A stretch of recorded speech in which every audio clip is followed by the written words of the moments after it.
You're listening to Vaquero News, the Valley Student Station. Good afternoon, Vaqueros. It is Monday, February 24th, 2022, and we're coming to you live from our Edinburgh studio. I'm Rodolfo Alvarado. I'm Gerardo Escalon. And I'm Jan Trejo. And you're listening to Vaquero News. On top of our newscast this week, Beto O'Rourke visited UTRGV for a Meet the Candidate event held by the Civic Engagement Alliance. Here's Rodolfo Alvarado with more. Governor Candidate Beto O'Rourke. Last Friday at the Student Union Theater, Texas Governor Candidate Beto O'Rourke visited UTRGV during the Meet the Candidate Series event. The event was moderated by Civic Engagement Alliance Vice President of Education Samuel Valdez and Civic Engagement Alliance Vice President Community Engagement Yaelin A. Gomez. After arriving on the stage, O'Rourke introduced why he was running for Texas governor. I'm running for governor because I know that we as Texans can do so much better. If we can get past those fringe, extreme, cruel politics, I am convinced that we can come together and do the big things. During the question and answer portion of the event, Gomez asked O'Rourke how he'd ensure resources available in regions like the Houston area would also be available here in the Rio Grande Valley. O'Rourke answered. This last year, we learned that Governor Greg Abbott is going to spend $3 billion additional on the border. It's going to go into walls, into additional DPS deployments. O'Rourke continued. Imagine those $3 billion going into the needs and the opportunities that you yourself describe and define. Later in the event, Valdez asked O'Rourke how he would help continue and increase funding for UTRGV. The candidate explained how he'd like to underwrite some of the state's budget for higher education such as UTRGV. There's got to be more resources directed to institutions like this one. As governor, I want to make sure that we underwrite more of higher ed education. The last segment of the event was a Q&A portion from the audience in attendance. During this portion of the event, O'Rourke was asked if the minimum wage in Texas should be increased and to what degree. O'Rourke responded with this. Yeah, the minimum wage in the state of Texas is $7.25 an hour. No human being can live on $7.25 an hour in this state unless they're working 2 or 3 jobs. To learn more about any similar upcoming events, visit the Civic Engagement Alliance's V-Link page. This is Rodolfo Alvarado for Vaquero Radio. The Center for Diversity and Inclusion and Dream Resource Center hosted their People Series event, where they discussed Derrick Bell for Black History Month. Here's Felix Balderas with more. The Center for Diversity and Inclusion and Dream Resource Center hosted an online conference to give insight into the legacy and work of Derrick Bell. Derrick Bell is one of the founders of critical race theory. He was selected in honor of Black History Month because many people don't know about his work. Bell was a legal scholar, professor, teacher, lawyer, and civil rights activist. He was the first Black tenured professor at Harvard and was also a part of the NAACP. He was born in Pittsburgh, Pennsylvania in 1930 and graduated high school in 1948, where he was elected vice president. At Duquesne University, he became the school photographer. After college, he was in the RNPC but had to go into service in Korea, where he applied to law school. According to the New York Times, he was better known for resigning from prestigious jobs. He quit the Civil Rights Division of the Justice Department rather than resign from the NAACP. In 1998, at Harvard, he took an unpaid leave of absence and vowed not to return until the school added a Black female to its tenured faculty. Bell was a pioneer in his profession as a Black man, and he was the first but said he wouldn't be the last. Bell was described as a maverick, a person who was fearless in challenging authority.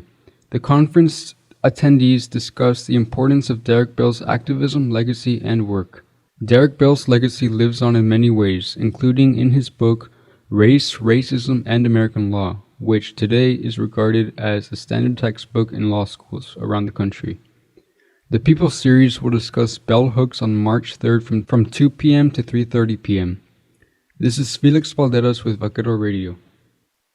And now, here's the Cameron Hidalgo County COVID updates. According to the Cameron County Public Health website, as February 18, there has been 58 confirmed COVID cases, bumping the total number of confirmed cases to 72,173. According to the Hidalgo County website, as February 17, 210 cases were confirmed, bringing up the total confirmed count to 98,501. Please stay safe and continue to take care of the necessary precautions to prevent and avoid testing positive. And now for this week's events calendar. Alrighty, Vaqueros. 3 p.m. today, Campus Activities Board will be hosting Cab Art. Point, paint, de-stress, and relax. 11:30 a.m. Tuesday, February 22nd, Boots to the Ballot, early voting for Texas Governor in Brownsville at Student Union Veranda and Edinburgh in Patio A Student Union. 3 p.m. Wednesday, February 23rd, Charreada Viva la Fiesta in Beeston Lawn, Brownsville. For Thursday, 12 p.m., February 24th, Meet the Dean Spring 2022, Edinburgh Ballroom. 11:30 a.m., Friday, February 25th, Vaquero Council meeting online by UTRGV Center of Student Involvement. Nick McLean goes up and throws down a monster dunk. That fires up the UTRGV Fieldhouse. Now time for Vaquero Sports. Alrighty, Vaqueros. 7 p.m. Thursday, February 24th, UTRGV versus Tarleton State at Wisdom Gymnasium. 7 p.m. Wednesday, March 2nd, UTRGV versus Lamar Cardinals at Montagan Center. 7 p.m. Saturday, March 5th, Stephen F. Austin versus UTRGV at UTRGV Fieldhouse. Now for this week's campus weather report. And now here's the weather according to the National Weather Service office located in Brownsville, Texas. In Edinburgh, today will be sunny with a high near 85. Tuesday will be sunny with a high near 91 with gusts up to 23 miles per hour. And Wednesday will be sunny with a high near 86 with gusts also near 23 miles per hour. Thursday will be sunny with a high near 87 with a 40% chance of rain after midnight. And finally, Friday will bring a 50% chance of drizzle and will be cloudy with a high near 57. In Brownsville, today is sunny with a high near 80 with a little bit of breezy winds. Tuesday will be mostly sunny with a patchy fog in the morning and a high near 85 with gusts up to 29 miles per hour.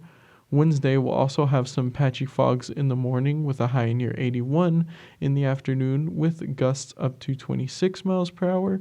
And Thursday will be sunny with a high near 84 and gusts up to 23 miles per hour. Finally, Friday will be cloudy with a high near 56 with low chances of showers in the morning. That wraps it up for this week's weather. And that's it for this week's newscast. Be sure to tune in next week at 2 p.m. Make sure to download the Radio FX app. And listen to Vaquero Radio, the Valley student station. Until next time, this is Rodolfo Alvarado. Have a pleasant week. Now it's time for our new segment, Texas Profiles. You are listening to Texas Profiles.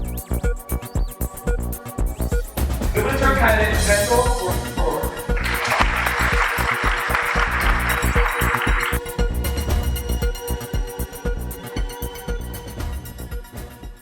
Thanks for tuning in. This is Texas Profiles, an original segment of Vaquero Radio.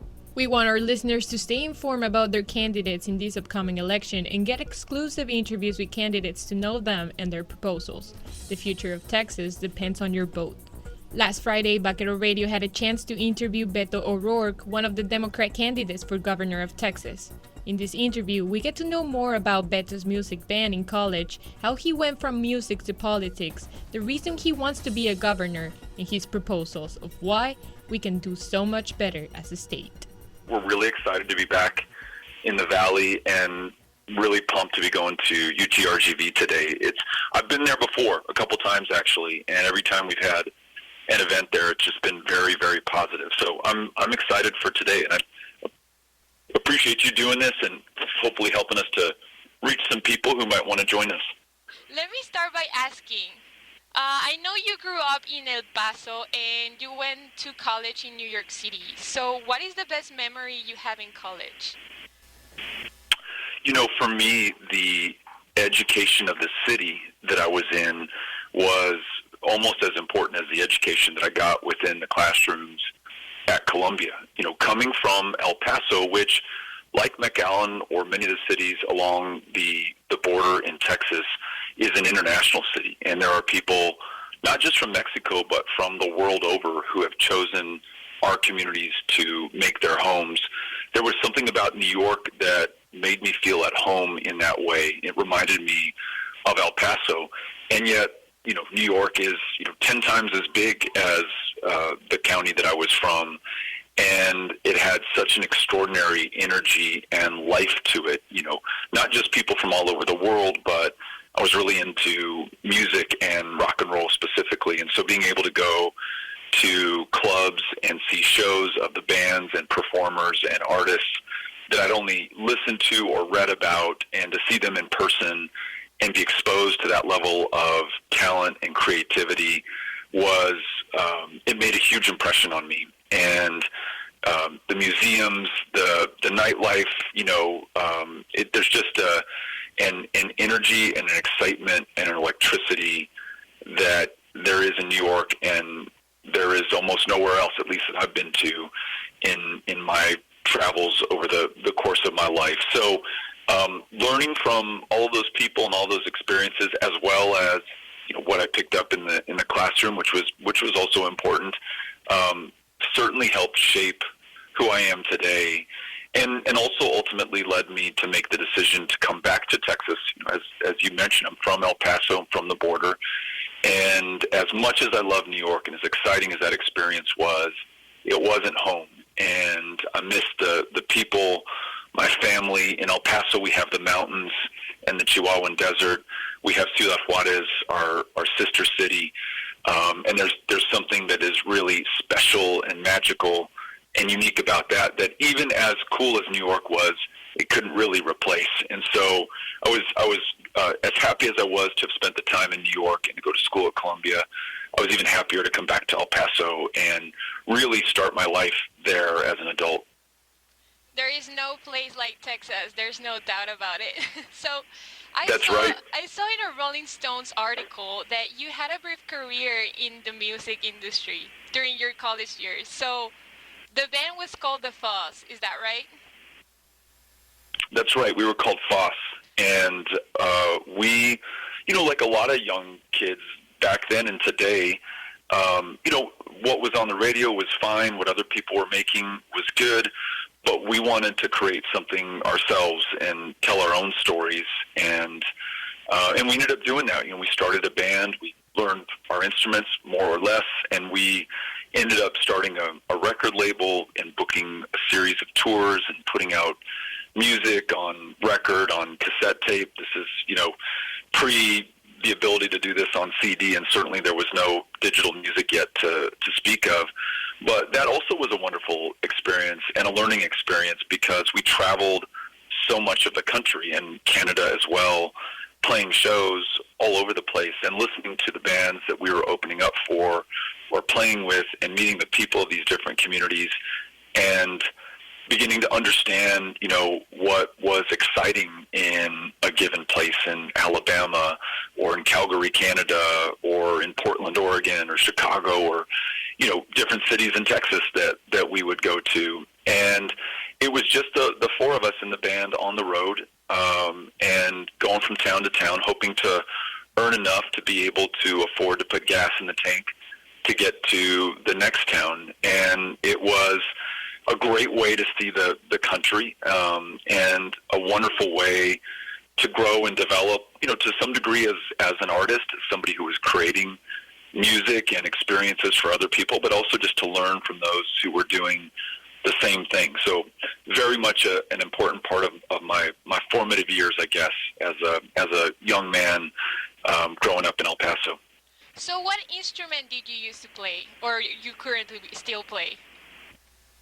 I played guitar for the most part, although we would trade instruments based on, who had written the song and where we could best fit in. So sometimes I would play bass, sometimes I would play drums. And now that I'm older, I'm going to be 50 this year, and we've got 3 kids in the house.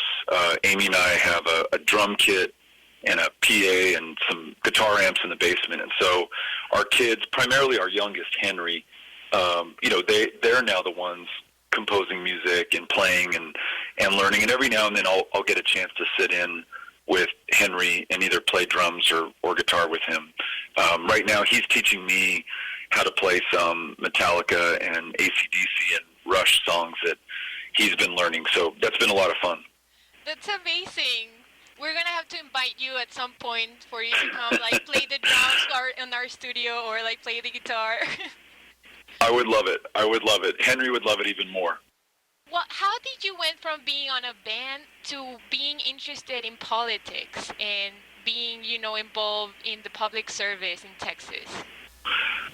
That's a good question. I've kind of wondered about that myself. I mean, I think there is something potentially political about playing music publicly because you're in kind of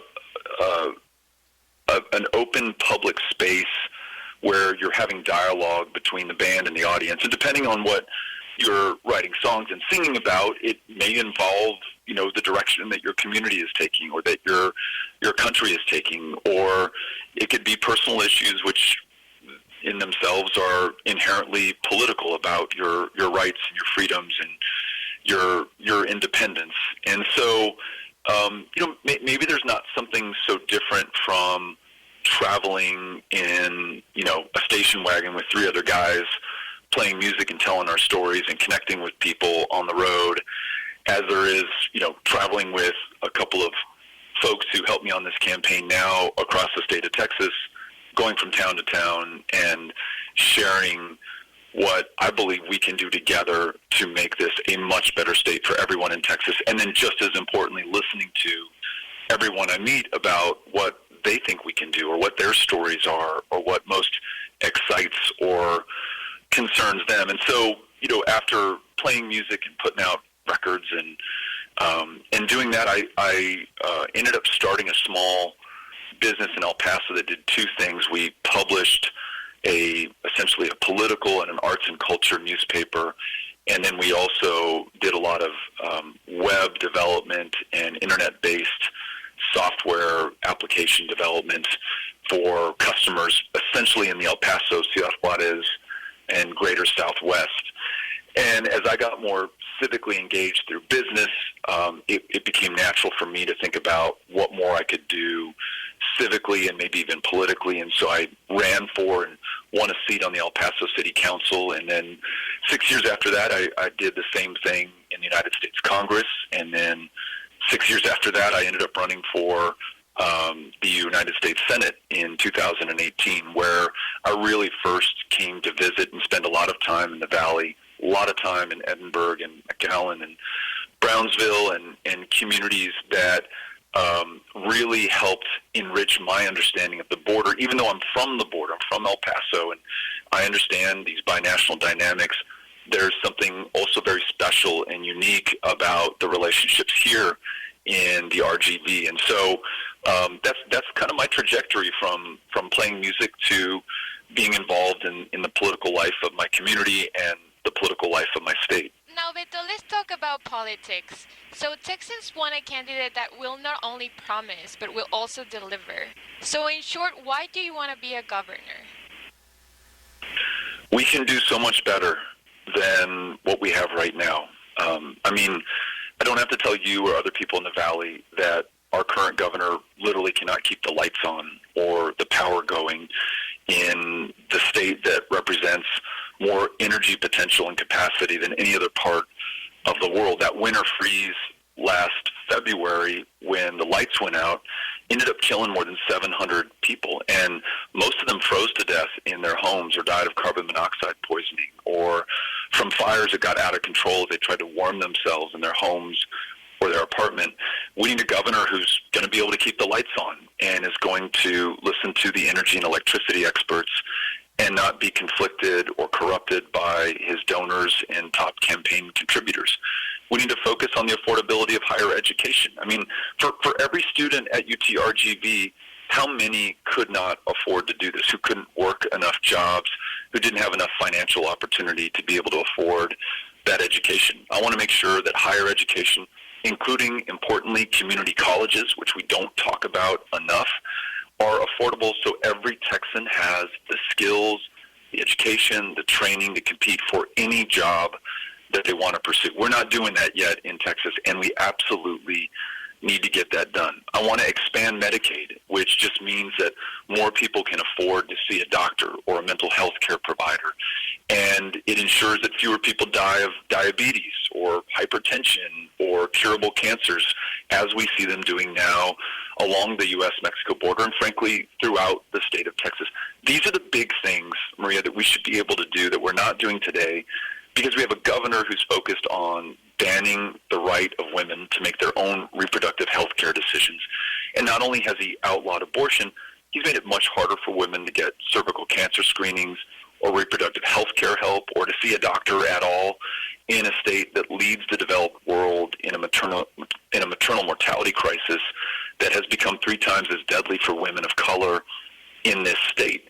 And so these culture wars and this pitting us against one another, it's a really small kind of politics that ends up hurting the people of this state. I want to help the people of this state. I know that the people of this state want to help each other, and I think my running and my serving as governor is just bringing us back to who we really are at our best. We're there for one another. Y no me importa. It doesn't matter if we're Republicans or Democrats or independents. I don't care about that stuff, or where you were born or the color of your skin or who you pray to or how you love.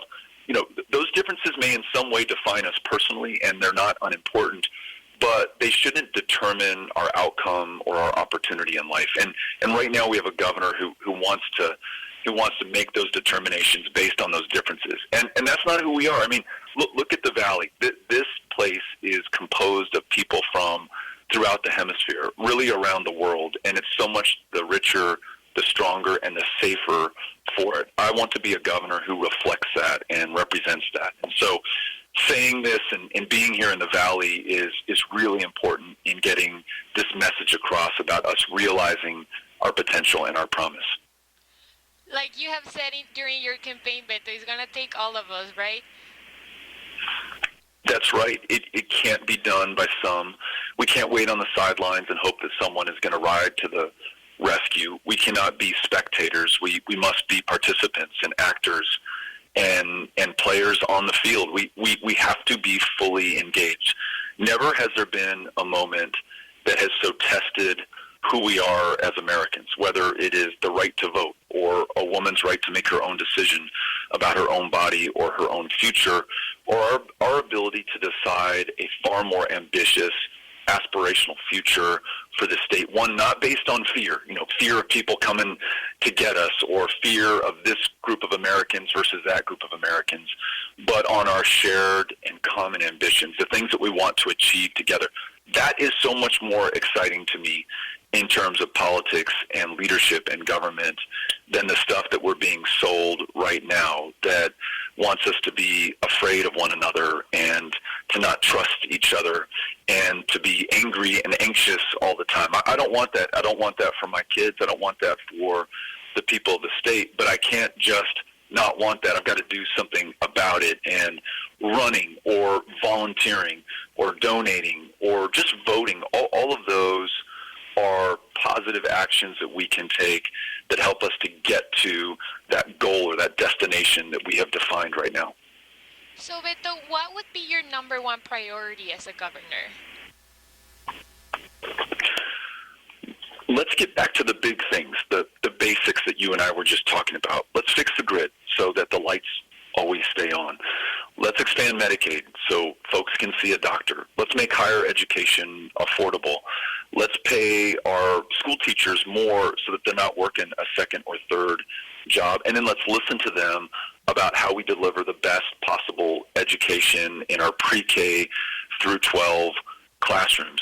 Let's create more of the kinds of jobs that will allow people to earn a living wage and also to stay in the Rio Grande Valley.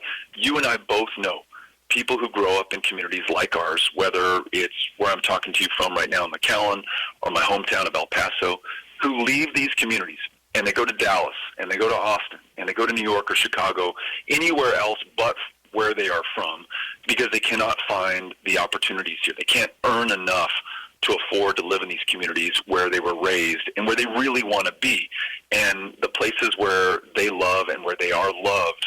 I want to make sure that we're creating those jobs in these communities. So those things, I mean, find me the Republican who's going to argue the point on any of those things. We all want that, right? We all want to be able to see a doctor, to work great jobs, to have world-class public school education and affordable higher education.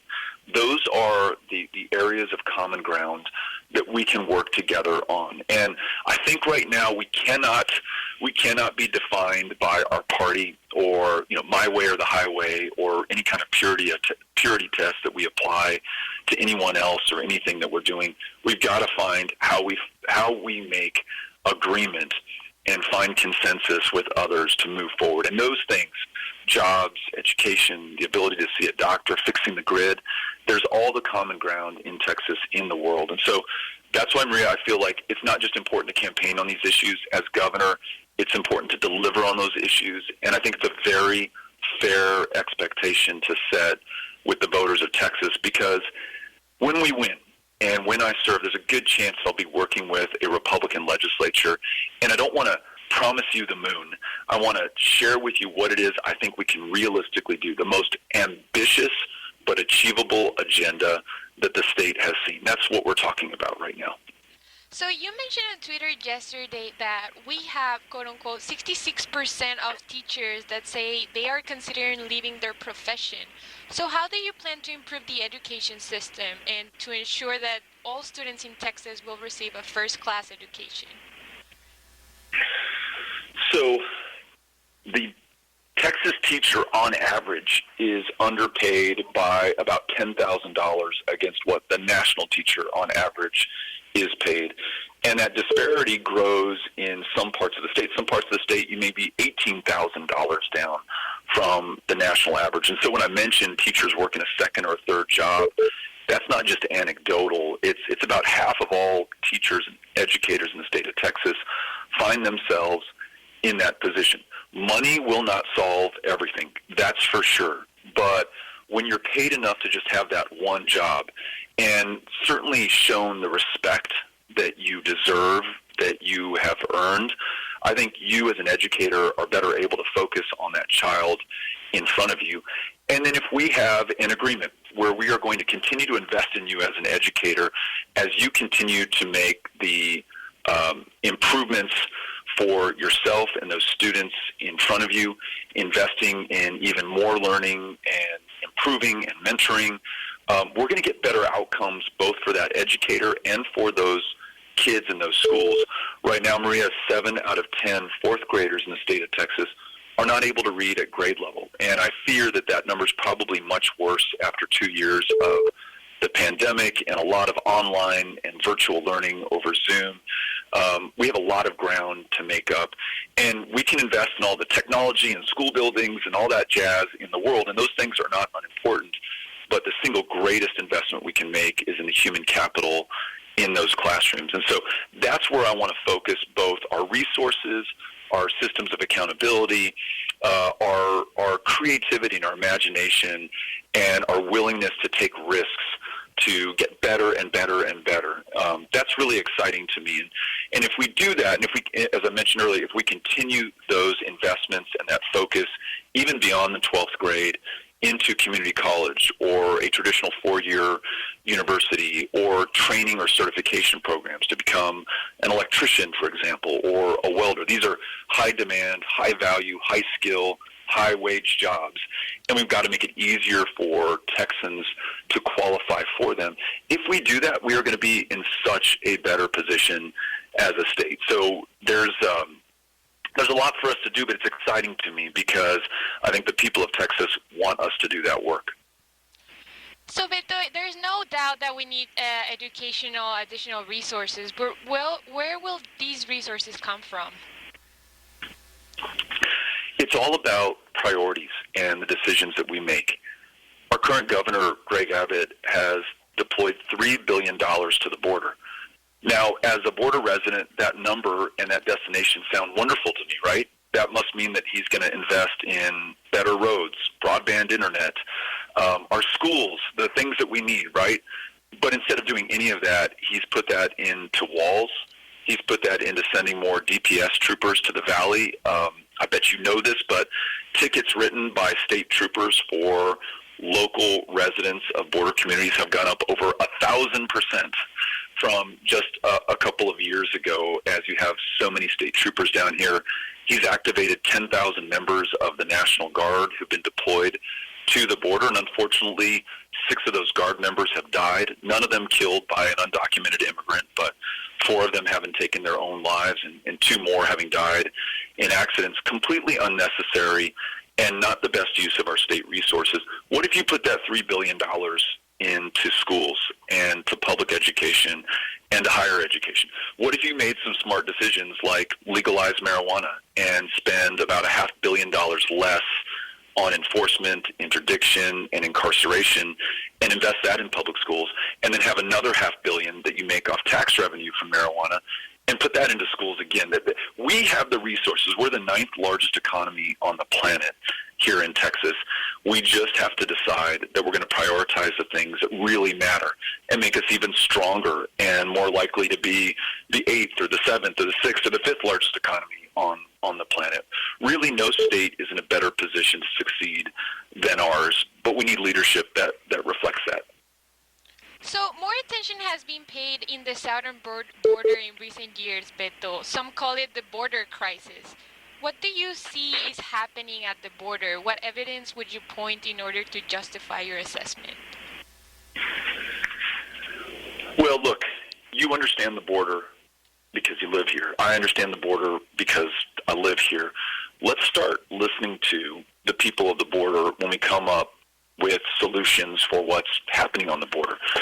Immigration is a net positive for our communities. There's no 2 ways about it. Our connection with Reynosa or Ciudad Juarez or Nuevo Laredo, if you're a little further north than where we are right now, those are net positives. The shoppers who come into our communities from Mexico support our retail businesses at an extraordinary level.